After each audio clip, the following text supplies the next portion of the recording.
Sir ప్రభు గారు నమస్తే sir. నమస్తే అండి విష్ణు గారు. సార్ ప్రభు గారు ఒక్కసారి మన ఇండియన్ ఎకానమీ గురించి మాట్లాడుకుంటే, and we are the 4th largest economy in the world.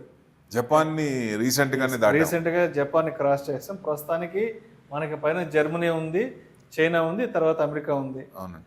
So and మనం ఇప్పుడు చూస్తే మాత్రం 4.187 ట్రిలియన్ దగ్గర ఉంది మన ఎకానమీ. సో 2035కి అందరూ కూడా టార్గెట్ పెట్టుకున్నారు మార్కెట్ పరంగా, ఇండస్ట్రియల్ పరంగా కూడా. కాబట్టి సో రాబోయే రోజుల్లో సెక్టోరియల్గా చూస్తే ఏ సెక్టర్స్ బాగా ఫ్లరిష్ అయ్యేదానికి అవకాశం ఉందంటారు? లాంగ్ టర్మ్ పాయింట్ ఆఫ్ వ్యూలో ఏమైనా ఇన్వెస్ట్మెంట్స్ చేసుకోవాలి అంటే మార్కెట్లో సో ఏ సెక్టర్స్ బాగున్నాయి అంటారు నెక్స్ట్ ఒక 10 yearsకి 2035 అంటే సెక్టర్ వైజ్గా చూద్దామండి. స్టాక్ వైజ్గా మనం చెప్పకూడదు కాబట్టి సెక్టర్ వైజ్ చూస్తే ఇండివిజువల్గా ఆ సెక్టార్లో ఏ స్టాక్స్ ఉన్నాయి చూసుకొని, ఏ గ్రోత్ ఉన్నాయి చూసుకొని, అది చూస్తే ఆబ్వియస్గా అందరికి తెలిసిపోతుంది. సో వాళ్ళ అనలిస్టులు తీసుకొని దాని ప్రకారం చేయొచ్చు. అంటే ఇప్పుడున్న 4 ట్రిలియన్కి నెక్స్ట్ 10 years టార్గెట్ వేసుకుంటే more than $5 trillion మన దానికి జీడిపికి యాడ్ అవుతుంది అంటారు.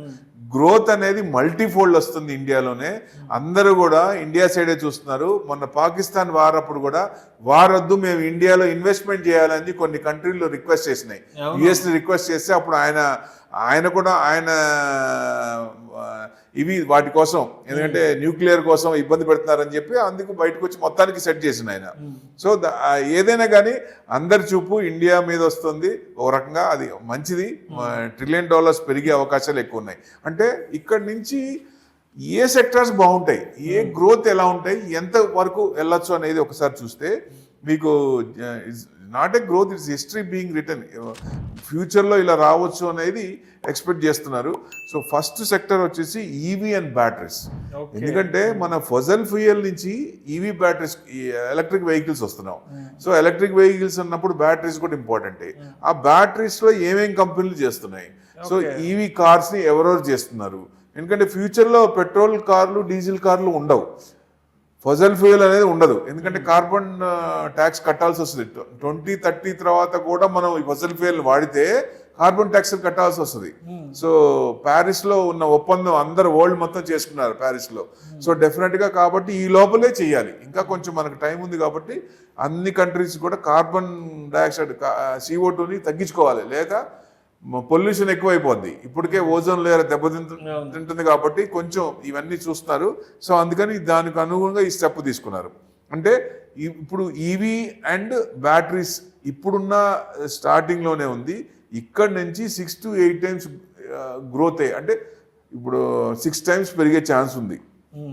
అంటే ఇది ఆల్రెడీ కార్ మార్కెట్లో మన 3rd largest ఈవీలో బాగా. ఎందుకంటే డిస్కౌంట్లు ఇచ్చి ఈవీ వెహికల్స్కి బాగా గవర్నమెంట్ కూడా బాగా పుష్ చేసి, కంపెనీస్ కూడా PLA స్కీమ్ కింద వాళ్ళకి బెనిఫిట్ ఇచ్చి మంచి గ్రోత్ వచ్చింది కాబట్టి 3rd దాంట్లో ఉన్నాం. సో ఎలక్ట్రిక్ కార్స్ కూడా దాదాపుగా 40 lakhs crores, మరి తక్కువేం కాదు కదా. సో డెఫినెట్గా ఆ వేవ్ ఉంది కాబట్టి ఈ మధ్య చూస్తే మనం తగ్గిన దాంట్లో కొంతమంది ఎక్కువ మంది ఓలా ఇది తగ్గింది అనుకుంటున్నారు, కానీ యూసేజ్ కొంచెం ప్రాబ్లమ్స్ వచ్చి కొంచెం తగ్గింది. కానీ ఫ్యూచర్లో ఎలక్ట్రిక్ వెహికల్స్ పెరిగే అవకాశం ఉంది. ఇన్వెస్ట్మెంట్ యాంగిల్లో లాంగ్ టర్మ్ చూడాలి కానీ షార్ట్ టర్మ్ చూడకూడదు. షార్ట్ టర్మ్ చూడకుండా ఇది టర్న్ అయినప్పుడు, వన్ ఫేస్ నుంచి ఇంకో ఫేస్ వచ్చినప్పుడు, ఈవీ వెహికల్స్ వచ్చినప్పుడు డెఫినెట్గా ఇవి మంచి ఫ్లరిష్ అయ్యే ఛాన్సులు ఉంటాయండి. అంటే ఎక్కడ అసలు మనం మెయిన్ రియల్ మనీ లిథియం, బ్యాటరీలో కావాల్సింది అదే కదా, దాని మీద ఆధారపడ్డాయి. సో ఇది ఎక్కువ చైనాలో ఉంది, తర్వాత మన దగ్గర ఉంది. సో డెఫినెట్గా కాబట్టి మన కంపెనీస్ అన్ని ఫ్లరిష్ అయ్యే ఛాన్సులు ఎక్కువ ఉన్నాయి. నెక్స్ట్ సెక్టార్ ఏంటి? Artificial intelligence. ప్రతి ఐటీ కంపెనీ కూడా ఆర్టిఫిషియల్ ఇంటెలిజెన్స్ ఇంప్లిమెంట్ చేస్తోంది, చేయాలి, తప్పదు ఇంకా. సో ఎందుకంటే మ్యాన్ పవర్ తగ్గుద్దేమో అన్న భయం ఉంది, కానీ మ్యాన్ పవర్ ఏం తగ్గదు. సో మిగతా వాటిల్లో కొంచెం వేరే చోట్ల కొంచెం పెరిగే అవకాశాలు ఉన్నాయి. ఇప్పుడు ఉన్నదానికి కూడా పెరిగే అవకాశాలు ఉన్నాయి. అంటే ఎక్కువ టైం స్పెండ్ చేసే చోట ఏఐని ఉపయోగించి తక్కువ టైంలో అది అవుట్పుట్ తీసుకుంటే రిటర్న్స్ ఎక్కువ ఉంటాయి, ప్రాఫిట్స్ ఎక్కువ వస్తాయనే ఉద్దేశం వాళ్ళకు ఉంది కాబట్టి సో అందరూ కూడా ఏఐని ఇంప్లిమెంట్ చేసే అవకాశాలు ఎక్కువ ఉన్నాయి. ఇండియన్ ఐటీ కంపెనీస్ మొత్తం టోటల్గా నెక్స్ట్ మనం 2035 కంటే ఈ లోపలే అన్ని ఇన్వెస్ట్మెంట్ చేసి అది ప్లాట్ఫామ్ మార్చుకుంటాయి. So main Infosys, TCS, Zoho are the just వాళ్ళు ఇప్పుడు అయిపోయారు. సో మిగతా కంపెనీస్ కూడా ముందుకు వస్తున్నాయి. ఆ సెక్టార్స్లో చూసుకుంటే ఎవరు ఇంప్లిమెంట్ చేస్తున్నారు, ఎట్లా వస్తుందని చూసుకుంటే వాటిలో చేయొచ్చు. అంటే it's a new wave India, అది మనకి కొత్త. సో డెఫినెట్గా చైనా ఆర్టిఫిషియల్ ఇంటెలిజెన్స్లో చాలా ఫార్వర్డ్ ఉంది, మనం చాలా వెనకబడి ఉన్నాం. సో బాగా దాంట్లో రీసెర్చ్ R&D కూడా బాగా పెరగాలి.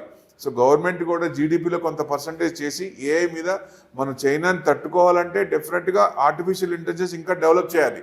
సో ఎక్కువ ఇది చేసి రీసెర్చ్ చేసి దాన్ని మొత్తం చేయాలి. కాబట్టి కొంచెం ఇంకా పెరిగే ఛాన్సులు ఉన్నాయి. గవర్నమెంట్ కూడా ఆలోచిస్తోంది జీడిపిలో కొంచెం పర్సంటేజ్ పెట్టాలని. ఆల్రెడీ కొంచెం పెంచిందిగా, కానీ చైనాతో కంపేర్ చేసుకుంటే సరిపోవట్లేదు, ఇంకా కొంచెం పెంచాలి. పెంచినప్పుడు డెఫినెట్గా ఈ కంపెనీస్ అన్ని బ్రహ్మాండంగా ఉంటాయండి. తర్వాత కామర్స్, ఇప్పుడున్న వాటికి 4 times ఉన్న కంపెనీలో కామర్స్ ఏ కంపెనీ? ఎగ్జాంపుల్ చూడండి, నైకా ఏంటంటే అది గోల్డ్ రంగు వేసుకునే, ఇది ఆడవాళ్ళు వెళ్ళి షాపులకి వెళ్ళి కొనుక్కునేది నైకా. అది ఆన్లైన్ ఎంత సేల్స్ అవుతుందని. సో ఏ కంపెనీ అయినా ట్రెండింగ్ అవ్వాలంటే ఆన్లైన్లో వచ్చినప్పుడు ఆ ప్రోడక్ట్ అనేది డిమాండ్ పెరుగుతోంది. సో ఈ ఫ్యూచర్లో ఆన్లైన్ లేని కంపెనీలు మొత్తం తగ్గిపోతుంటుంది, సేల్స్ తగ్గిపోతూ ఉంటుంది. ఆన్లైన్ ఉంటేనే అవి ఫ్లరిష్ అవుతూ ఉంటాయి. సో కామర్స్ దాంట్లో బాగా వస్తాయి. అంటే ఆన్లైన్ షాపర్స్ బాగా పెరుగుతున్నారు. సో ఎక్కువ ఇన్వెస్టర్స్ కూడా ఎక్కువ బయటికి వెళ్ళే ఇది లేకుండా గూగుల్ తల్లి చేతిలో ఉన్నప్పుడు ఫోన్లో నుంచి బుక్ చేసుకుంటున్నారు, ఇంటికి తెప్పించుకుంటున్నారు. సో ఇవన్నీ బాగా పెరుగుతాయి. కాబట్టి 2030 కల్లా 60,000 crores ఇది దాడుతుందని.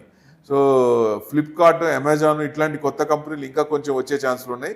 సో ఇట్లాంటివన్నీ చూసుకుంటే వాటిల్లో అంటే ఇప్పుడు ఇండియాలోనే కాకుండా యుఎస్లో కూడా ఇన్వెస్ట్మెంట్ చేయొచ్చు. మన యుఎస్కి ఇదివరకంటే యుఎస్ నుంచి అక్కడ వాళ్ళ ద్వారా చేసేవాళ్ళు.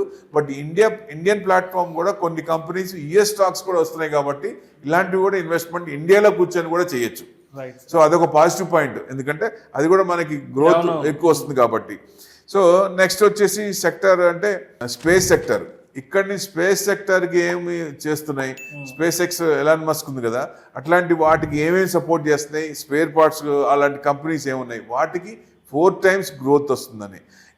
అంటే ఇస్రోకి సపోర్ట్ చేసే వాళ్ళు చాలా మంది ఉంటారు కదా, చాలా కంపెనీస్ ఉంటాయి, వాళ్ళకి కావాల్సిన అవసరాలని ఆ పార్ట్స్ వాళ్ళకి కూడా మల్టీఫోల్డ్ అయ్యే అవకాశాలు ఎక్కువ కనబడుతున్నాయి. అంటే శాటిలైట్ లాంచ్ చేసేటప్పుడు వాటికి అంటే రీయూజబుల్ రాకెట్స్, ఈ మళ్ళీ ఉపయోగించిన రాకెట్స్ కొన్ని ఉంటాయి కదా, వాటి పార్ట్స్ కానీ 1/10 ఆఫ్ ద కాస్ట్. అంటే స్పేస్ ఎక్స్లో చేసిన దానికంటే మామూలు ఇస్రో చేసింది 1/10 అవుతుందంట.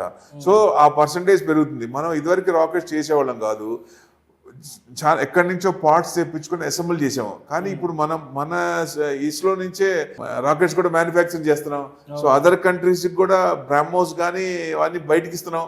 సో డిఫెన్స్ సెక్టర్ అని బ్రహ్మాండంగా ఉంది కదా. సో డెఫినెట్గా ఇది మనకి పాజిటివ్ పాయింట్. ఇప్పుడున్న దానికి జనరల్గా 2047కి లాంగ్ టర్మ్ తీసుకున్నా ఇప్పుడున్న దానికి 24 times పెరిగే అవకాశం ఈ సెక్టర్లో బాగా కనబడుతుంది. సో ఫ్లరిష్ అయ్యే అవకాశాలు కొన్ని. Next renewable energy and storage.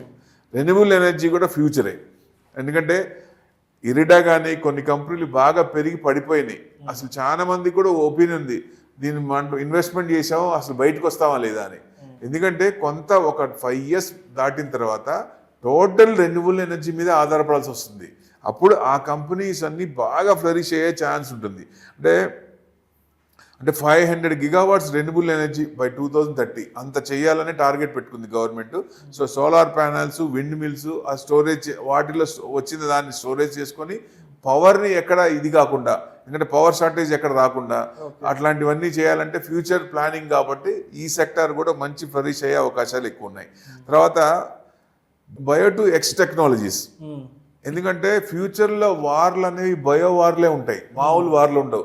China చూసాం కదా కోవిడ్లో మనం ఎంత ఇబ్బంది పడ్డామో, ఎందుకంటే డైరెక్ట్ అటాక్ ఉండవు, ఇలాంటి బయో వార్లే ఉంటాయి కాబట్టి ఫిజికల్ అటాక్ ఉండదు. సో ఇట్లాంటి వాటిల్లో ఉన్న ఇది దాదాపుగా జనరల్గా ఇండియా ఎంత జనరేట్ చేస్తుంది 25 crores of ton biomass every year.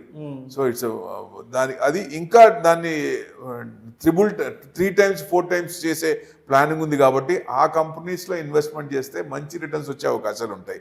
So biotech is just pharma and anymore it is bio everything, everywhere it's there కాబట్టి ఆ బయో దాంట్లో కూడా మంచి అవకాశాలు ఉన్నాయి. ఈవెన్ బయోఫార్మాలో కానీ.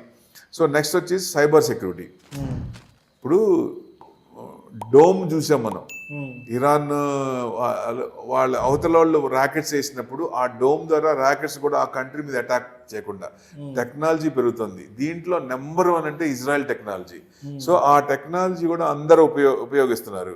సో సైబర్ సెక్యూరిటీ కూడా ఇంపార్టెంట్ కాబట్టి నెట్ పరంగా చూసినా, ఇప్పుడు సాఫ్ట్వేర్ పరంగా చూసినా, ఏ కంపెనీ అయినా సేఫ్గా డేటా సేఫ్గా ఉండాలంటే సైబర్ సెక్యూరిటీ ఉండాల్సిందే. సో ఆ కంపెనీస్లో కూడా హార్డ్వేర్ కంపెనీస్ అనుకోవచ్చు ఒక రకంగా, హార్డ్వేర్ కంపెనీస్ కూడా ఈ సైబర్ సెక్యూరిటీ కంపెనీస్ కూడా ఇప్పుడున్న దానికంటే 3 to 5 times పెరిగే అవకాశాలు ఉన్నాయి 2035కి. అంటే ఈ సెక్టార్లో ఎక్కువ గ్రోత్ ఉండే అవకాశాలు ఎక్కువ కనపడుతున్నాయి. సో డెఫినెట్గా అంటే ఎవరైనా సరే ఇలాంటి గ్రోత్ ఓరియంటెడ్ సెక్టార్స్ ఫ్యూచర్లో నెక్స్ట్ లాంగ్ పెట్టుకొని ఆ కంపెనీస్ ఏదైనా రీట్రేస్మెంట్ అయినప్పుడు స్టాగర్డ్ మేనర్లో పార్ట్గా అక్రూడ్ చేసుకుంటే మంచి వెల్త్ క్రియేట్ అయ్యే అవకాశాలు ఎక్కువ ఉన్నాయండి. Thank you sir, thank you so much Prabhu గారు. లాంగ్ టర్మ్లో ఎవరైనా ఇన్వెస్ట్ చేయాలి అంటే నెక్స్ట్ ఒక 5 to 10 yearsకి ఏ సెక్టార్స్లో ఆ స్కోప్ ఉంది అనే దాని గురించి చాలా చక్కగా తెలియజేశారు. Thank you so much sir. Thank you.